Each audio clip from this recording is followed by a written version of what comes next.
Good afternoon, Lili Khanbashi. Good afternoon. Did I actually get that right? You got it perfectly right. If you got it wrong, I would have been so unimpressed with you after all these years. I've known you for like 10 years, so by now I should have got it right. Honestly, well. Thank you for coming down to our second Not a problem. episode. It's my first time. Podcast. I can't believe this long. I know, I actually That's you've invited yourself here many times. I've always been like, yeah, come down, but then flaky me, of course, just never makes it That's happen. That's right. Now we have a reason. Of course, we can come here socially away from each other. But yeah, thank you so much for coming down. Not a problem. It's really good to have you here. Thanks for having me. This whole discussion today, we're going to talk about the tipping point, and that stemmed from a conversation.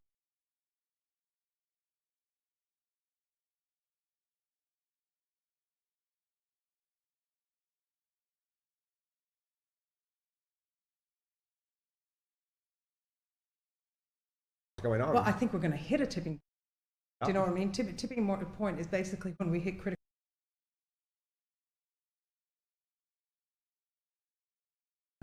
Right now, it's a time to do that.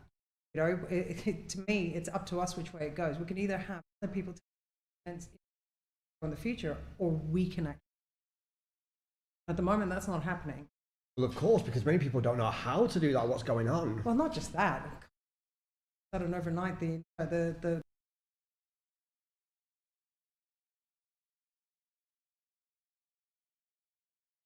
you know, how am I gonna, you know, where am I gonna get the money? Loads of freelancers, when they're gonna get back online, they don't know. So obviously, with that question, the respect that people right now.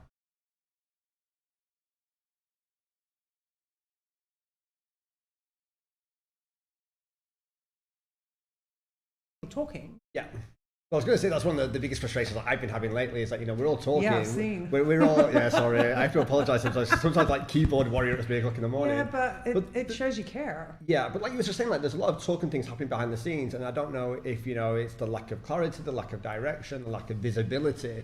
But, you know, has anyone been through COVID before? Well, that's it. You know, unless you, I think 1918 was when we did not swine flu, Spanish flu. Yeah, it was.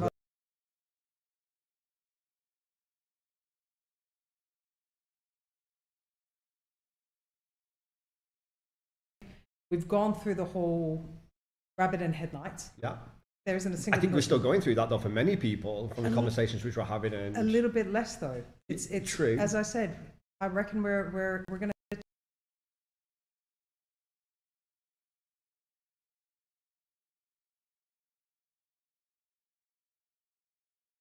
Being impacted on financial complications. People need to get back to business. People need to. Well, that's the thing. Properly. You know, you hear everyone going, oh, you know, by September the industry back, or you know, first of all, who's got a crystal ball to say that? Yeah. And secondly, some people won't last that long. Well, that's a good point. So I've got it on the notes here because we were talking. The industry comes back, and then there's no one to do it because everyone had to find other means. Or leaves the country. Leave the country, but sadly, that's happening a lot. Yeah. And it's like, well.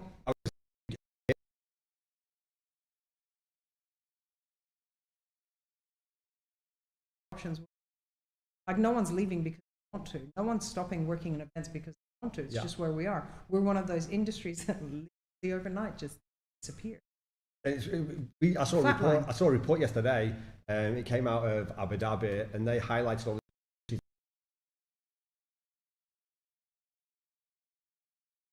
industry was one across all of the board, which was red, negative. It was like destroyed, decimated. Overnight. But the crazy thing is, it's the industry that will always come. Like I remember when I first, it was the time where September got more focus in the industry. I moved sort of into working with convention bureaus. So we existed on winning business for meetings, conferences, incentives. And all of a sudden, boom, September 11, no one wanted to fly. Everyone was too scared to fly. I was like, I remember speaking to a mentor. I'm going, it's going to be nothing but virtual. It's going to be phone calls and Zoomed and. Everyone doing stuff on MySpace. I don't even know if MySpace was there then. And I remember him just turning around to me and saying, listen.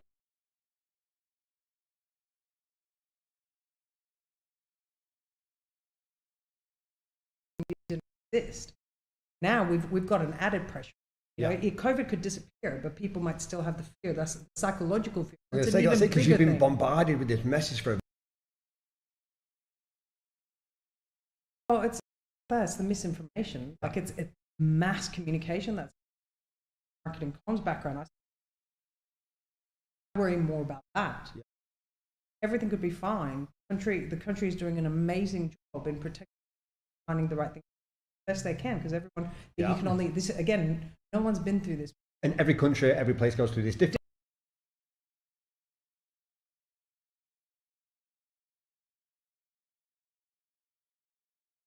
How do you know? Yeah. Something you mentioned a second ago, which I just want to quickly pick up on, is like, you know, you were talking about your time in exhibitions and conferences, and they're such vital to any city. But it came back. Okay.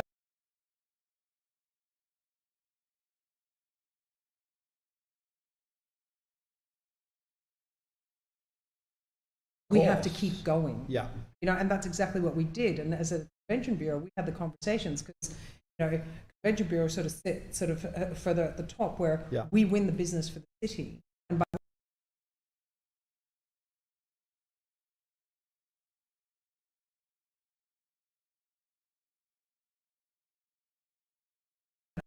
everyone, venues, restaurants, everything fed into it. Everyone was looking for a solution. So we had to stand strong, and we had to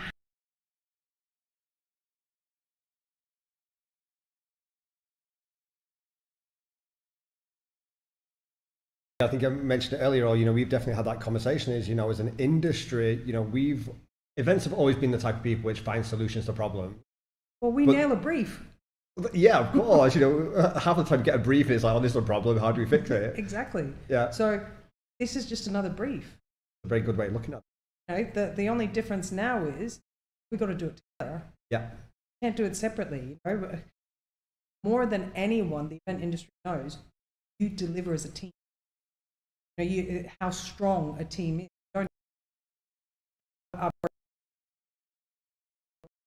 And I will always say, you're only. We've got to get what agency, get what supplier we work, get that you're working for a venue or this. We're all in it together. So right now, we have a brief. We need to write our own brief. Well, I think, like you said, you know, it's something which I've written at the top of here as we were talking earlier. It's about taking back control. Yeah. Problem which that's every brief you get. Exactly. But the thing is, right now, everyone, sorry to cut you off, but we've got the technical spec. So I know you guys are doing great work with understanding what the safety requirements are. We've got that. That's only half the brief. The key part of the brief is creative. You know, as a client, when I get a proposal in, what do I look at? I look at three main areas. One, I look at the budget, and what the price point, obviously. Yeah. Then you look at the production. How are you going to deliver? Who's going to deliver? Can they deliver? And I also look at all three of them, not separate. Yeah. So right now, you hear all the things about, oh, you know, it's got to be 2 meters apart. You've got to wear masks, and you've got to, you know, hand sanitizer and 30%. Can you imagine that as a concert? Well, to be honest, it sounds like my worst nightmare, to be honest. You might go once. You would probably only go once. You'd go once because you're dying to get out. Yeah. Concert looks like. Yeah. Concert can't just simply be exactly the infrastructure it is now and just take 70% out. Part of the amazingness about a concert, and you speak to artists, and you can speak about this better than I can.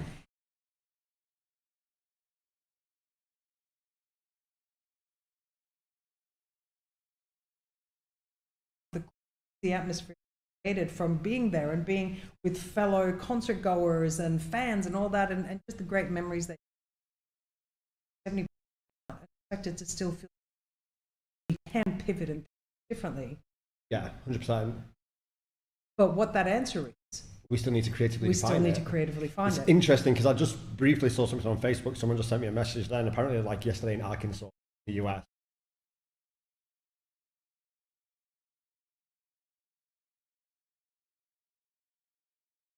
Gloves, everyone's wearing a mask, everyone's away from everybody.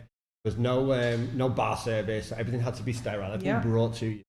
And I just think it just takes away from everything which the experience that you go to. And I saw yesterday about a group, they're looking at doing a drop.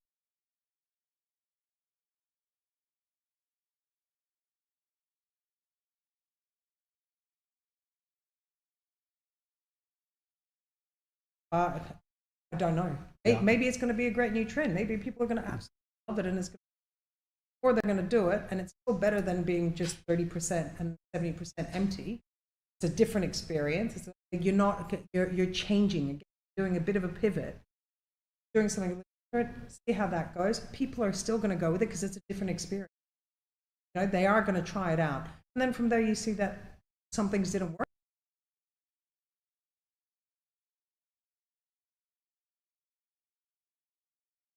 Us at the event industry do best. Yeah. That's why people come to us. 100% agree. It's what we do. We were talking earlier as well, you know, you mentioned that nothing will replace the face. I don't.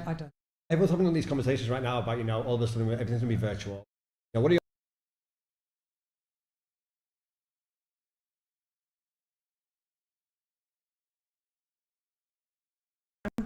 That's the only solution that we have as a professional. Yeah. Would you be happy having... Is that what we want our industry to look like? I just don't want to live in a virtual world because everything else is like, you know,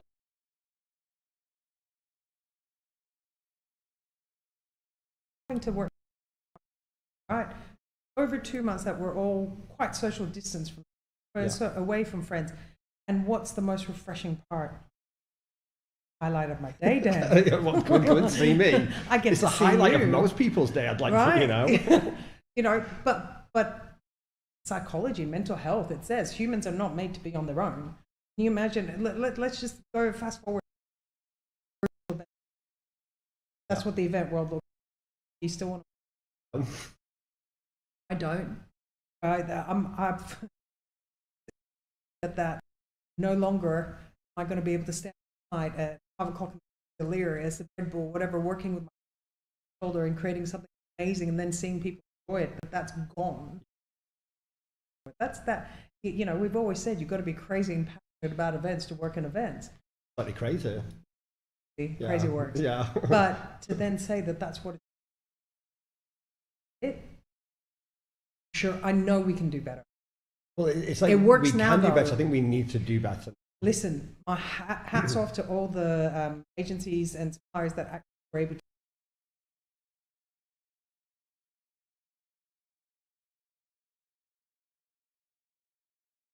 And I do believe that there has been some virtual events that have gone and they've been a great success. And some of them have been like, you know, really needed. You know, like we saw then the TPME magazine was the. Well, you could do something. Yeah. So hats off. Now, what I'm saying is to make it really tip and start coming back, we need to have more. So you write the brief, get people to get. Yeah. You know, but you know, everybody's crystal balling right now. So how do you see things tipping over the next few months? Do you have like an opinion on? That's just hard. It is harsh, but like, you know, like where do you think this is going? Because it's just always interesting to get people's feedback.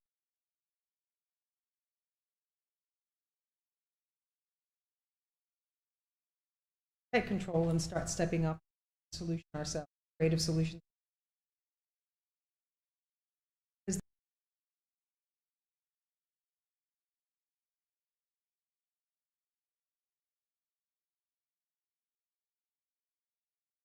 The safe route. They will go the virtual, or they will go, you know, more digital and online and all of that, unless someone comes up and goes,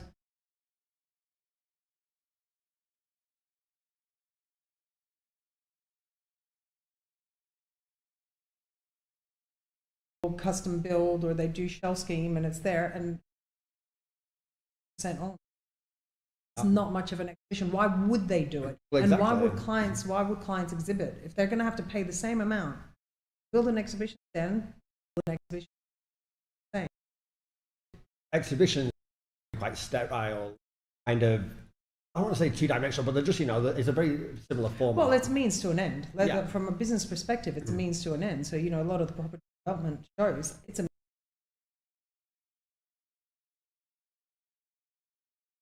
Imagine. But what I'm saying is if you're going to drop it down to 30% capacity and you're asking clients to still come, well, you need to change it up a little bit. Yeah, because you're going to have to do something different to get them to come. You know, so maybe it is that you reimagine what an exhibition hall looks like.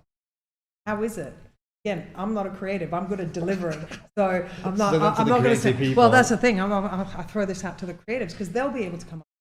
So like, okay. I can think of. I've worked with so many incredible creative directors and creatives that I sit there and I give them the brief, and I'm amazed.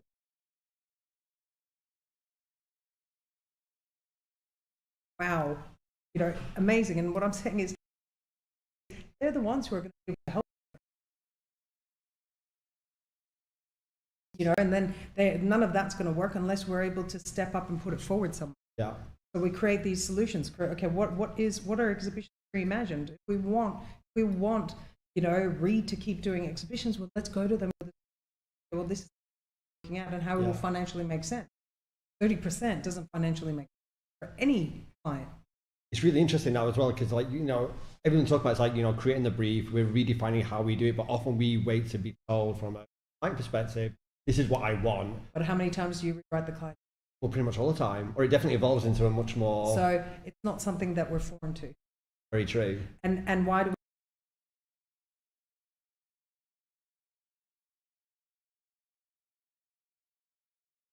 we?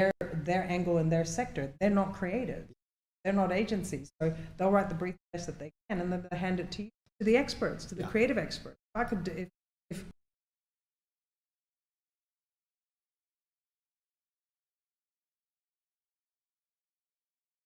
quite frustrating in many ways. You know, it's challenging because, you know, people just right now don't know what to do.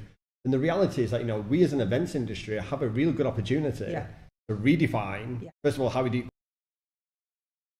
working within the confines of the challenges which is just another challenge on top of every other challenge, and then give clients actual tangible solutions of how they can re-engage with audiences. It's like there's a couple of things we've got to bear in mind. Budgets are, you know, that the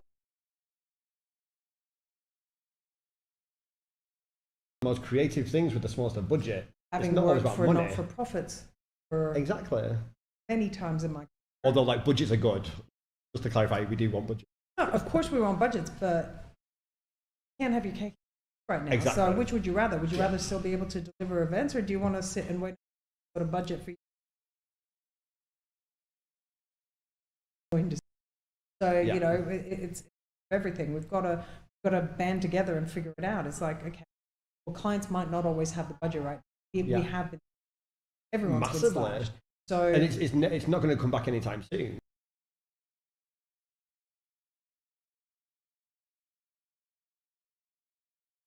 So if as agency you look at it and this is what you right, as we said, exhibition, let's look at it. I don't know, we've got to keep, how can we ensure that 100% people arrive but still uphold 30% to see how is that going to look? And I throw it out to the creatives, not but one thing I do know is that they're always. One thing you just picked up on then, sorry, the opportunity to. And I think, you know, with everything that we've gone through right now, although yes, we are connecting, I definitely speak to friends more. Yeah. You know, because I'm not so busy with work. Funny enough, there's not much going on. But do you feel like in many ways that, you know, brands, companies, whatever, you know, are disengaged from genuine audiences, real audiences, because we've lost that ability to have? I don't.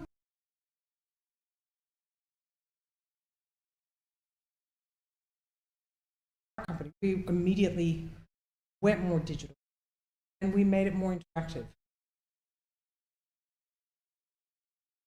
Still doesn't change the fact that, you know, on other sides that we normally can't do, you know, our awards on. Well, the reason to do it. Well, I was going to say the reason why I ask is because, you know, at some point, hopefully in the future, not too distant future anyway, opportunity to be able to bring people back together in a personal. 100%. But look at it, like every time something has happened in our world that's been jarring, going for a while, but people rise up. People find solutions. You know, we're resilient. You know, we evolve. We're here today because we evolve. So that's a nice little ending. We're going to end this actually quite shortly. Like we're getting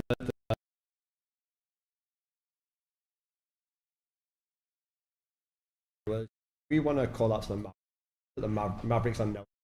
Them out. Get them out. In. Find them. Where are they? But your post the other day on your page where you said, you know, we've got to be doing something. Yeah. And what's great, and I've been following you. I love the fact that you're saying, you know, we're out there, we're chatting.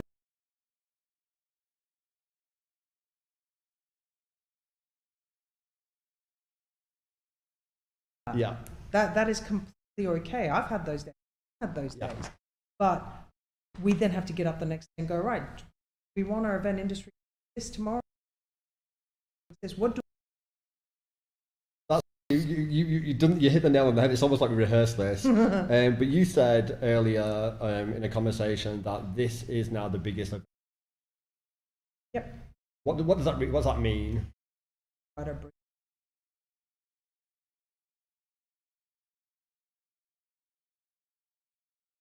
If we don't, then the industry is definitely. Well, we don't. Well, or it defines itself, or it doesn't define itself. And there's so many possibilities how it could go, or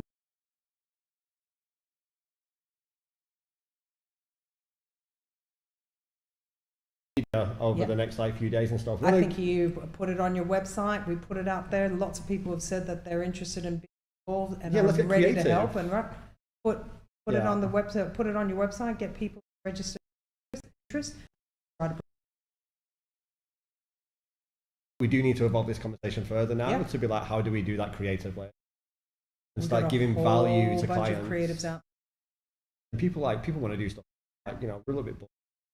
We're about to get tipped over the edge. Let's all admit it. We always like delivering the events we want to deliver. We just let clients know that it was the event that they wanted us to deliver. So we will definitely be getting you back on our sofa. We'll be back on our sofa. Hopefully by next week. Guys, thank you so much. Check us out on social and we'll see you soon. Bye.